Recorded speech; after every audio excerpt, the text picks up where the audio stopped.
Swak sa Lenten season ang handog ng Plaza Premium Lounge sa Clark International Airport.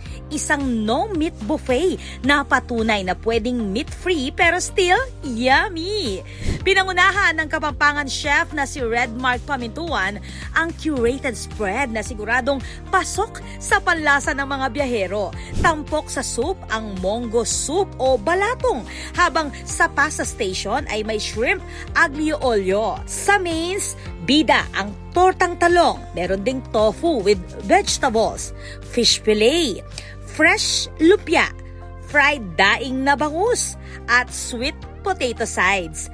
Light pero satisfying. Perfect for travelers na nag-o-observe ng abstinence ngayong Kwaresma. Happy to invite our guests for our coming Lenten season. We have a special offering just for those that are doing some fasting or observing the Lenten no meat special. So we have a spread of buffet that has no meat in it, and basically yun for those who are doing the fasting.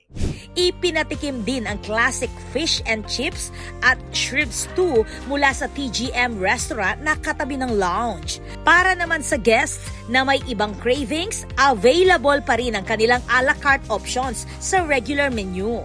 Meat-free, hassle-free at travel-ready. Ganito ang Lenten dining experience sa Plaza Premium Lounge.